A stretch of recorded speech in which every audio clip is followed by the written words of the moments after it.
Assalamualaikum warahmatullahi wabarakatuh. Perkenalkan, nama saya Widi Utami. Saya calon guru penggerak Angkatan 2 Kabupaten Bandung.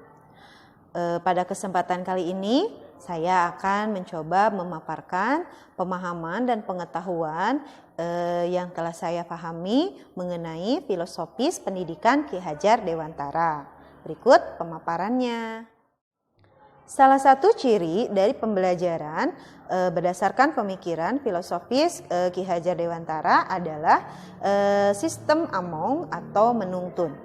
Beliau mengharapkan dari sistem Among ini pendidik dapat menuntun para peserta didik agar selamat dan merasakan bahagia selama menjalankan proses pembelajaran. Adapun mengenai proses pelaksanaannya, dari sikap menuntun ini, pendidik diharapkan mampu menuntut siswa sesuai dengan perkembangan, minat, dan potensi yang dimiliki oleh peserta didik tersebut. Tidak ada yang disebut dengan paksaan atau memaksakan kehendak pendidik kepada peserta didik atau memaksakan apa yang diinginkan oleh pendidik kepada peserta didik. Jika kita analogikan, pemikiran tersebut layaknya seperti petani yang mau menanam jagung. Petani tersebut memiliki bibit jagung, ia tanam. Nah, petani memiliki kewajiban untuk merawat tanaman tersebut menjadi jagung yang berkualitas baik. Namun, apa yang harus dilakukan petani itu? Yakni salah satunya seperti menjaga kondisi tanah, kondisi air, memberi pupuk. Nah, tidak bisa petani memaksakan yang tadinya bibit jagung malah ingin menjadi tanaman padi atau misalkan tanaman yang lain. Karena yang ditanam itu adalah bibit jagung, maka yang harus dilakukan oleh petani tersebut apa? Ya harus menjaga tanaman-tanaman, aspek-aspek yang mendukung dari tanaman jagung tersebut. Nah, sama halnya dengan pendidikan, dengan proses pembelajaran. Ketika seorang pendidik mendapatkan peserta didik, maka peserta didik tersebut datang dengan membawa minat, potensi, atau karakter yang dimiliki oleh anak tersebut sesuai dengan kodrat yang dimilikinya. Pendidik tidak bisa memaksakan apa yang menjadi pemikiran dari pendidik itu terhadap semua peserta didik dianggap sama. Nah, tapi bagaimana seorang pendidik harus mampu menuntun para peserta didik dengan memiliki potensi yang ada. Kembali lagi kepada analogi petani jagung. Di dalam menanam sebuah tanaman tentunya tidak akan berjalan lurus secara 100%. Pasti ada hal-hal yang harus dijaga atau hal-hal yang menyerang tanaman tersebut, yakni salah satunya hama. Maka di sana petani wajib untuk menjaga tanaman tersebut agar tidak terserang hama. Kalaupun misalkan terserang hama, maka harus secepatnya petani tersebut mengobatinya sehingga kembali lagi menjadi tanaman yang bagus. Sama halnya dengan pendidikan.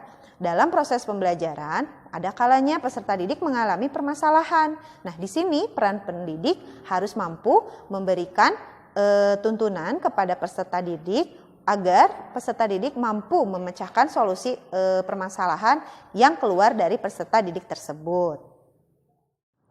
Selanjutnya mengenai proses pembelajarannya, pemikiran filosofis Ki Hajar Dewantara itu berpusat kepada anak. Artinya guru menghamba kepada anak. Semua pembelajaran berpusat kepada anak. Jadi yang menjadi sentral di kelas itu adalah anak-anak. Pendidik atau guru sebagai penuntun atau pemberi arahan jika anak-anak membutuhkan atau misalkan memerlukan informasi yang lebih lanjut. Jadi di sini peran guru itu bukan terus memaksa anak agar mengikuti harus A, harus B, harus C, harus D. Tapi di sini guru itu menuntun sampai anak-anak mencapai tujuan yang diharapkan. Dan tidak lupa juga di dalam proses pembelajarannya beliau menyelipkan atau misalkan memasukkan nilai-nilai budaya. Kenapa? Nilai-nilai budaya di sini bukan hanya budaya lokal, melainkan yang paling utama adalah budi pekerti. budi pekerti yang nantinya akan menjadi karakter untuk peserta didik. Karena meskipun setiap anak memiliki karakteristik yang berbeda, nah karakteristik yang positif itu diasah kembali dengan menanamkan budi pekerti yang baik pula. Dan juga nilai-nilai budaya yang ada di sekitar anak. Jadi anak itu bukan hanya berkembang secara kognitif atau psikomotoriknya saja, melainkan nilai-nilai budaya yang ada di sekitar anak-anak pun ikut terkembang. Bagian terakhir dari pemahaman Ki Hajar Dewantara. Beliau mencetuskan 3 semboyan pendidikan yang sampai saat ini slogan tersebut menjadi ikon pendidikan di Indonesia, yaitu yang pertama, Ingarso Sungtolodo. Artinya seorang pendidik adalah contoh sosok yang harus digugu dan ditiru bagi peserta didik. Yang kedua, Ing Madya Mangun Karsa. Artinya seorang pendidik berada di tengah-tengah peserta didik untuk memberikan motivasi dan semangat. Dan yang terakhir, Tutwuri Handayani. Seorang pendidik selalu memberikan dorongan dan menunjukkan arah yang benar.